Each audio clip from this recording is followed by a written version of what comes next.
Hello and welcome to my channel. Today is Friday, which means we are in for another segment of Deadly Days. As always, we have that content warning because we talk about some graphic stuff. Kids are being shot, adults are being shot, people die, there's blood, there's gore, there's bad stuff. And as much as I hate to do that, it is essentially my job, so we shall talk about it. Okay, so getting right into it, we're doing the Sandy Hook shooting today. So, on December 14th, 2012, a mass shooting occurred at Sandy Hook Elementary School in Newton, Connecticut. The perp, 20-year-old Adam Lanza, shot and killed 26 people. The victims were 20 children between 6 and 7 years old and 6 adult staff members. Earlier that day, before driving to the school, Lanza fatally shot his mother at their Newton home. As first responders arrived at the school, Lanza killed himself with a gunshot to the head.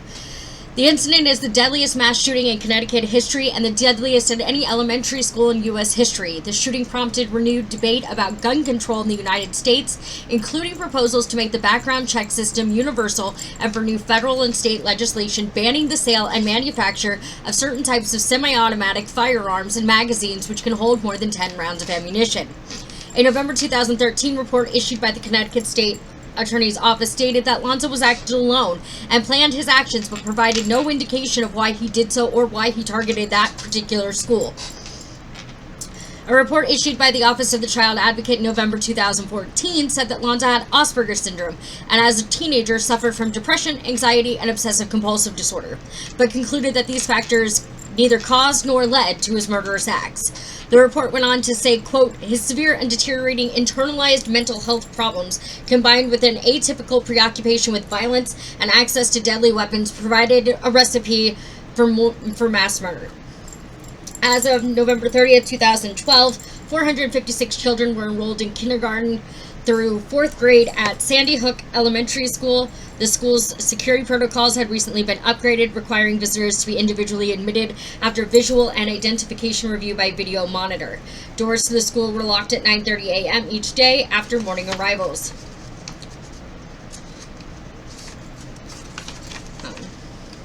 I hate when these pages stick together of my script. Sorry. Newton is in Fairfield County, Connecticut, almost 17 miles from New Haven, 30 miles from Hartford, and 60 miles from New York City. Violent crimes had been rare in the town of 28,000 residents. There was only one homicide in the town in the 10 years before the school shooting. Under the Connecticut gun laws at the time, the 20-year-old Lanza was old enough to carry a long gun, such as a rifle or shotgun, but too young to own or carry handguns. The guns he used had been purchased legally by his mother. Sometime before 9:30 a.m., Eastern Standard Time on December 14th, 2012, Adam Lanza shot and killed his mother, Nancy Lanza, age 52, with a .22 caliber Savage Mark II rifle at their Newton home. Investigators later found her body in her bed, clad in pajamas, with 4 gunshot wounds to the head. Lanza then drove to Sandy Hook Elementary in his mother's car. So, right out the gate, he woke up and he was like, you know what, fuck this shit. And he went for his mom, right off. Mom's gone. It's very unfortunate. I don't blame her for having the guns. People buy guns all the time. And I know that we all love to talk about gun violence and gun control, but we don't do victim blaming here because that's shitty, for one. And for two, she was a responsible adult. She did not purchase these guns to help her son commit a mass murder. She bought them because she wanted them, not because she was hoping her son would go psycho and murder a bunch of people. So when I say that school shootings always seem to come back to the parents, there are some things that the parents should have done or could have done that might have helped, but it's not always their fault either. You know, they're doing what they can do, and if they are not made aware of a situation such as bad mental health or preoccupation with murder, or you know what, if the school hasn't talked to them, then they're not going to know what's going on either. Especially at that age where you've got teenagers and young adults, they don't talk about what's going on with them, and then you have to play the guessing game of what's going on, you know what I mean? So, I just want to get that out there because I know somebody's going to say something about it, but it's not her fault alone, okay? Shortly after 9:35 a.m., armed with his mother's Bushmaster XM15 E2S rifle and 10 magazines with 30 rounds each, Lanza shot his way through a glass panel next to the school's locked front entrance doors. He was wearing black clothing, yellow earplugs, sunglasses, a black hat, and an olive green utility vest. Initial reports that he was wearing body armor were incorrect. Some of those present heard the initial shots on the school intercom system, which was being used for morning announcements. Principal Dawn Huckspring and school psychologist Mary Sherlock were meeting with other faculty members when they heard, but did not recognize, the gunshots. Huckspring, Sherlock, and lead teacher Natalie Hammond went into the hall to determine the source of the sounds and encountered Lanza. A faculty member who was at the meeting said that the three women called out, "Shooter, stay put," which alerted their colleagues of the danger and saved their lives. An aide heard gunshots. A teacher hiding in the math lab heard school janitor Rick Thorne yell, "Put the gun down." Lanza killed both Huckspring and Sherlock. Hammond was hit first in the leg and then sustained another gunshot wound. She laid still in the hallway and then, not hearing any more noise, crawled back to the conference room and pressed her body against the door to keep it closed. She was later treated at Danbury Hospital. A 9-year-old boy said he heard the shooter say, "Put your hands up," and someone else say, "Don't shoot." He also heard many people yelling and many gunshots over the intercom while he, his classmates, and his teacher took refuge in a closet in the gymnasium. Diane Day, a school therapist who had been at the faculty meeting with Hawkspring, was heard screaming, followed by more gunshots. A second teacher, who was a substitute kindergarten teacher, was wounded in the attack. While she was closing a door further down the hallway, she was hit in the foot with a bullet that ricocheted. Lanza never entered her classroom. After killing Hawkspring and Sherlock, Lanza entered the main office but apparently did not see the people hiding there and returned to the hallway. School nurse Sarah Cox, 60, hid under a desk in her office. She later described seeing the door opening and Lanza's boots and legs facing her desk from approximately 20 feet away. He remained standing for a few seconds before turning around and leaving. She and the school secretary, Barbara Halstead, called 911 and hid in a first aid supply closet for nearly 4 hours. Janitor Rick Thorne ran through the hallways, alerting classrooms. Lanza entered room 8, a first grade classroom where Lauren Rousseau, a substitute teacher, had herded her first grade students to the back of the room and was trying to hide them in a bathroom when Lanza forced his way into the classroom. Rousseau, Rachel Diavino, a behavioral therapist who'd been employed for a week at the school to work with her with a special needs student, and 15 students in her class were killed. 14 of the children were dead at the scene. One injured child was taken to the hospital for treatment but was later pronounced dead. Most of the teachers and students were found crowded together in the bathroom. A 6-year-old girl, the sole survivor, was found by the police in the classroom following the shooting. She hid in a corner of the classroom's bathroom during the shouting. Her family's pastor said she survived by playing dead. When she reached her mother, she said, "Mommy, I'm okay, but all my friends are dead." A girl was hiding in the bathroom along with 2 teachers told police that she heard a boy in the classroom screaming, "Help me, I don't want to be here," to which Lanza responded, quote, "Well, you're here," end quote, followed by hammering sounds. Lanza also went to room 10, another first grade classroom nearby. At this point, there are conflicting reports about the order of events. According to some reports, the classroom's teacher, Victoria Lee Soto, had concealed some of the students in a closet or bathroom, and some of the other students were hiding under the desks. Soto was walking back to the classroom door to lock it when Lanza entered the classroom. Lanza walked to the back of the classroom, saw the children under the desks, and shot them. First grader Jesse Lewis shouted at his classmates to run for safety, and several of them did. Lewis was looking at Lanza when Lanza fatally shot him. Another account given by a surviving child's father said that Soto had moved the children to the back of the classroom and that they were seated on the floor when Lanza entered. According to this account, neither Lanza or any of the occupants of the classroom spoke. Lanza stared at the people on the floor, pointed the gun at a boy seated there, but did not fire. The boy ran out of the classroom. The final report into the shooting concluded that the sequence of events in rooms 8 and 10 was indeterminate. A Hartford court report said that 6 of the children who escaped did so when Lanza stopped shooting, either because his weapon jammed or he erred in reloading it. Earlier reports said that as Lanza entered her classroom, Soto told him that the children were in the auditorium. When several of the students came out of their hiding places and tried to run for safety, Lanza fatally shot her. Anne Marie Murphy, the special education teacher who worked with special needs students in Soto's classroom, was also shot and killed. She was found covering 6-year-old Dylan Hockley, who also died. Soto and 4 children were found dead in the classroom. Soto was near the north wall of the room with the set of keys nearby. One child was taken to the hospital but was pronounced dead. 6 surviving children from the class and a school bus driver took refuge at a nearby home. According to the official report released by the state's attorney, 9 children ran from Soto's classroom and police found 2 hiding in a class bathroom. 5 of her students were killed. First grade teacher Caitlin Roy, 29, hid 15 students in a bathroom and barricaded the door, telling them to be completely quiet to remain safe. It is believed that Lonza bypassed her classroom, which was the first classroom on the left side of the hallway. Following a lockdown drill earlier that week, Roy had failed to remove a piece of black construction paper covering the small window in her classroom door. Lonza may have assumed that Roy's classroom was empty because the door was closed and the window was covered. School library staff Yvonne Sheck and Marianne Jacob tried to hide 18 children in a part of the library the school used for lockdown and practice drills. When they discovered that one door would not lock, they had the children crawl into a storage room where Sheck barricaded the door with a filing cabinet. 2 third-grade students, chosen as classroom helpers, were walking down the hallway to the officer to deliver the morning attendance sheet as the shooting began. Teacher Abby Clements pulled both children into her classroom, where they hid. Laura Feinstein, a reading specialist at the school, gathered 2 students from outside her classroom and hid them under desks after they heard gunshots. Feinstein called the school office and tried to call 911, but could not connect due to lack of reception on her cell phone. She hid with the children for approximately 40 minutes, at which point law enforcement came to lead them out of the rooms. When police interviewed survivors, a teacher recalled hearing Lonza curse several times, as well as telling them to look at me, come over here, and look at them. The police heard the final shot at 9:40 a.m. They believed that it was Lonza shooting himself in the lower rear portion of his head with the Glock 20 SFM Classroom 10.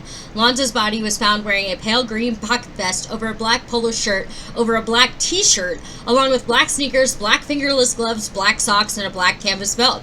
You ever say the word black so many times it starts to feel like it's not a real word? Other objects found in the vicinity of Lonza included a black boonie hat and thin-frame sunglasses.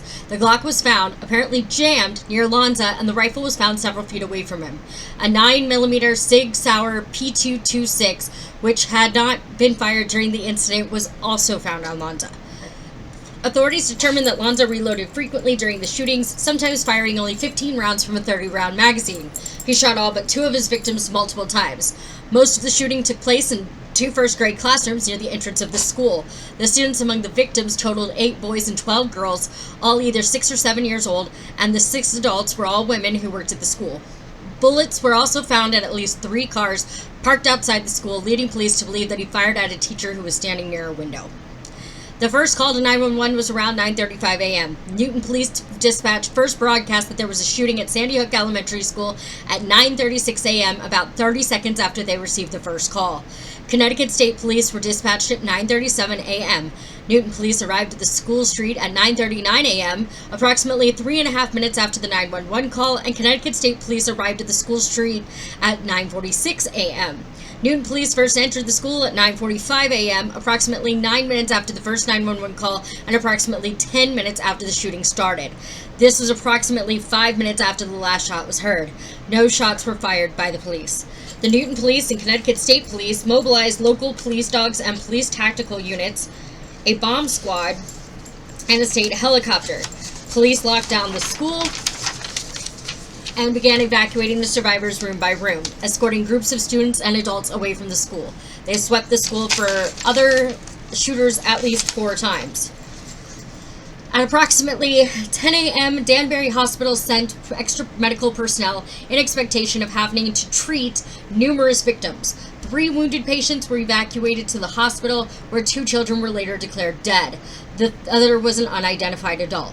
The New York City Medical Examiner dispatched a portable morgue to assist the authorities. The victims' bodies were removed from the school and formally identified during the night after the shooting. A school state trooper was assigned to each victim's family to protect their privacy and provide them with information. On December 4th, 2013, 6 911 calls relating to the shooting were made public. Investigators did not find a suicide note or any messages referring to the planning of the attack. Janet Robinson, superintendent of Newton Schools, said she had not found any connection between Lonza's mother and the school, in contrast to initial media response that said Lonza's mother had worked there. Police also investigated whether Lonza was the person who had been in an altercation with 4 staff members at Sandy Hook Elementary, or at Sandy Hook, Sandy Hook Elementary the day before the massacre. It was presumed that he killed 2 of the 4 staff members involved in the altercation, the principal and psychologist, and wounded the 3rd, the lead teacher, in the attack. The 4th staff member was not at the school that day. The state police said they did not know of any reports about any altercations at the school. Police sources initially reported that Lanza's brother, Ryan Lanza, then aged 24, was the perpetrator. This was probably because Adam was carrying Ryan's identification. Ryan told the Jersey Journal. Ryan, who lived in Hoboken, New Jersey, and was at his job in New York City at the time of the shooting, voluntarily submitted to questioning by New Jersey State Police, Connecticut State Police, and the Federal Bureau of Investigation, so the FBI. Police said he was not considered a suspect and he was not taken into custody. Ryan said he had not been in touch with Adam since 2010. When asked why, Ryan said his brother was sick, doesn't talk to anyone, and that Ryan didn't know him anymore. Connecticut State Police indicated their concern about misinformation being posted on social media sites and threatened prosecution of anyone involved with such activities. Ryan was also mistakenly reported to have mourned his mother and brother on social media and to have been interviewed by the New York Post. A spokesperson for the Lanza family later said an imposter gave the interview. A large quantity of unused ammunition was recovered inside the school, along with 3 semi-automatic firearms found with Lanza. A .223 caliber Bushmaster XM 15 E2S rifle, a 10mm Glock 20SF handgun, and a 9mm Sig Sauer P226 handgun. Outside the school, an Izmash Saiga 12 shotgun was found in the car Lanza had driven to the school, a black 2010 Honda Civic. So his mom's car.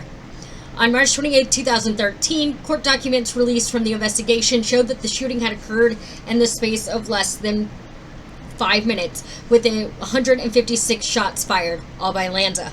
This comprised 154 shots from the rifle and 2 shots from the 10mm pistol. Lanza fired 1 shot from the Glock in the hallway and killed himself with another shot from the pistol to the head. Shortly after the shooting, police announced that Lanza used the rifle to kill the victims at the school. At a press conference on December 15th, Dr. H. Wayne Carver II, the chief medical examiner of Connecticut, was asked about the wounds and replied, "All the ones that I know of at this point were caused by the long weapon." When asked if the children suffered before dying, Carver replied by stating that, if so, not for very long. Injuries were devastating, and the parents...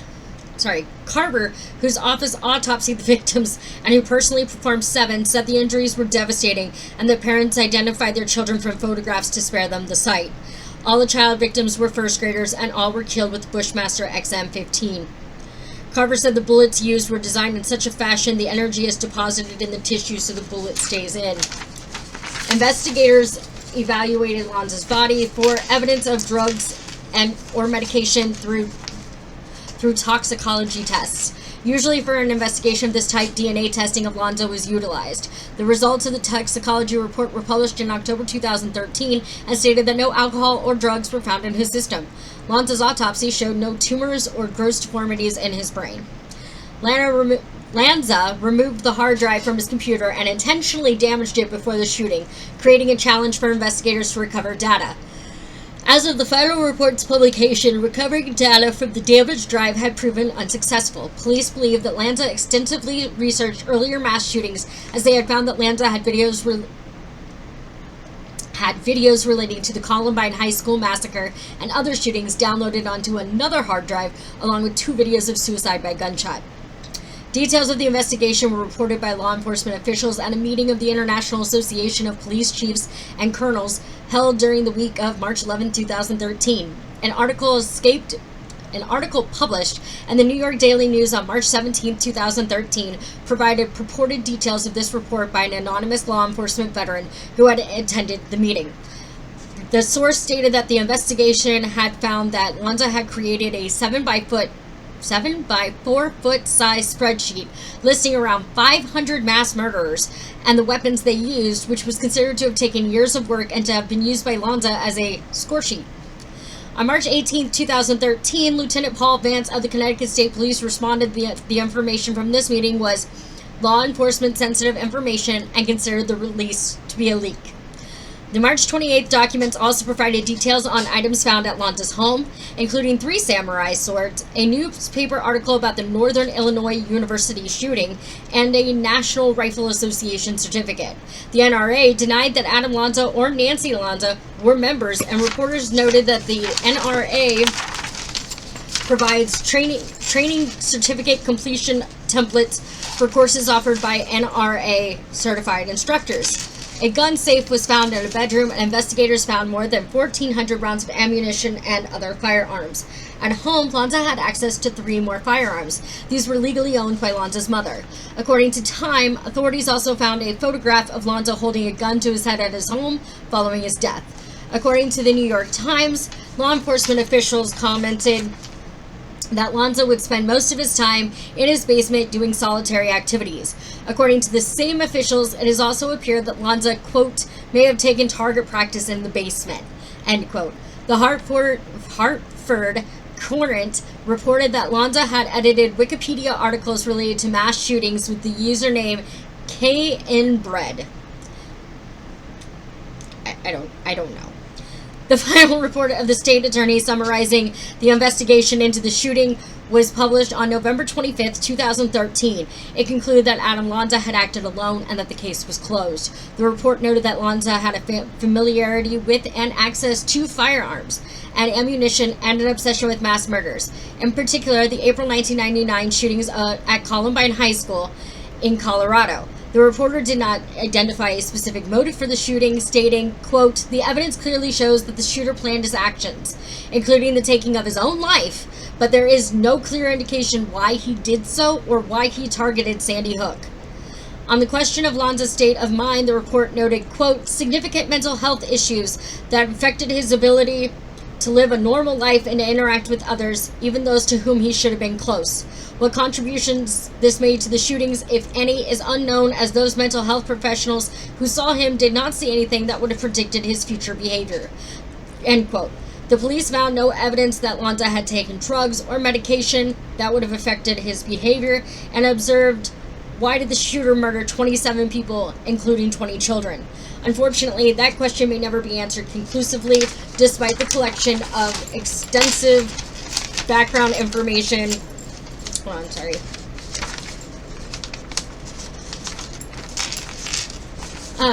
On the shooter through a multitude of interviews and other sources. On December 27, 2013, police released thousands of pages of the documents pertaining to the investigation. In accordance with law, the names of victims and witnesses were redacted or withheld. The summary report included information about items found on Lanza's computer equipment, including writings and material about previous mass shootings. A former teacher of Lanza's noted, quote, that he exhibited antisocial behavior, rarely interacted with other students, and was obsessed with writing about battles, destruction, and war. The report of the Office of the Child Advocate concluded there was not one thing that was necessarily the tipping point driving Lanza to commit the Sandy Hook shooting. Rather, there was a cascade of events, many self-imposed, that included loss of school, absence of work, disruption of the relationship of his one friend, virtually no personal contact with family, virtually total and increasing isolation, fear of losing his home, and a change in his relationship with Mrs. Lanza, his only caretaker and connection, worsening OCD, depression and anxiety, profound and possibly worsening anorexia, and an increasing obsession with mass murder occurring in the total absence of any engagement with the outside world. Adam increasingly lived in an alternate universe in which ruminations about mass shootings were his central preoccupation. The authors also noted that despite multiple developmental and mental health problems, Lanza had not received adequate mental health treatment. They wrote, it is fair to surmise that had Lanza's mental illness been adequately treated in the last years of his life, one predisposing factor to the tragedy of Sandy Hook might have been mitigated. The report also tentatively disagreed with the conclusions of the state attorney about why Lanza targeted Sandy Hook.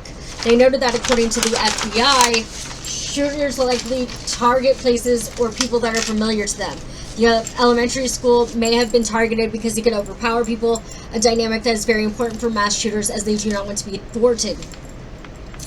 Adam Peter Lanza lived with his mother, Nancy Lanza, in Newton, 5 miles from the elementary school. He did not have a criminal record. He had access to guns through his mother, who was described as a gun enthusiast who owned at least a dozen firearms. She often took her 2 sons to a local shooting range where they learned to shoot. Lanza's father said that he does not believe Nancy feared Lanza. She did not confide any fear of Lanza to her sister or to her best friend, slept with her bedroom door unlocked, and kept guns in the house. Lanza attended Sandy Hook Elementary School for 4.5 years. He began at Newton Middle School in 2004, but according to his mother, was racked by anxiety. She told friends that her son started getting upset in middle school because of frequent classroom changes during the day. The movement and noise were too stimulating and made him anxious. At one point, his anxiety was so intense that she took him to the emergency room at Danbury Hospital. Because of the smaller class sizes, his mother moved him to a parochial school, St. Rose of Lima. According to a classmate at St. Rose of Lima, he entered late in the school year and he left in June 2005. At age 14, he went to Newton High School, where he was named to the honor roll in 2007.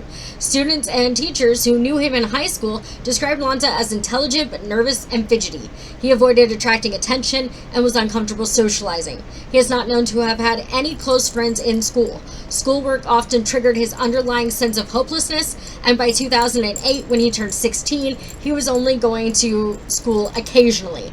The intense anxiety Lanza experienced at the time suggests his autism might have been exacerbated by the hormonal shifts of adolescence. He was homeschooled to varying degrees by his mother and father throughout his high school years. In 2008 and 2009, he also attended some classes at Western Connecticut State University. He earned a high school diploma from Newton High School through a combination of tutoring, independent learning, and college classes. According to a report by the Office of the Child Advocate in Connecticut, November 2014, Lanza may have had anorexia nervosa. The authors wrote that anorexia can produce cognitive impairment, and it is likely that anorexia combined with an autism spectrum disorder and OCD compounded Lanza's risk for suicide. They also noted that at the time of his death, Lanza was anorexic. He was 6 feet tall and weighed 112 pounds to the point of malnutrition and resultant brain damage. The school was closed indefinitely following the shooting, partially because it remained a crime scene. Sandy Hook students returned to classes on January 3rd, 2013 at Chalk Hill Middle School and nearby Monroe at the town's invitation. Chalk Hill at the time was an unused facility refurbished after the shooting, with desks and equipment brought in from Sandy Hook Elementary. The Chalk Hill was temporarily renamed Sandy Hook. The University of Connecticut created a scholarship for the surviving children of the shootings. On January 31st, the Newton School Board voted unanimously to ask for police officer presence in all of its elementary schools. Previously, other schools in the district had such protection, but Sandy Hook had not been one of those. In 2013, the Newton Board of Selectmen appointed the Sandy Hook Permanent Memorial Commission. It features a stone basin engraved with the names of the victims with a young sycamore tree at its center. A memorial mass is held every year at the St. Rose of Lima Church. And that is the super sad and depressing story of the Sandy Hook Elementary School shooting. It takes a lot of me when I do anything that involves kids, but especially kids who didn't choose to be here. And it's unfortunate, and it terrifies you to send your kids to school, whether they're 18 or 8. They didn't deserve it.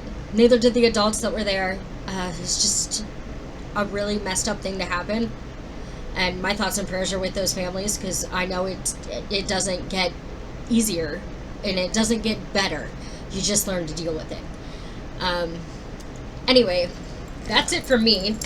And as always, be cautiously kind to others. Make good no.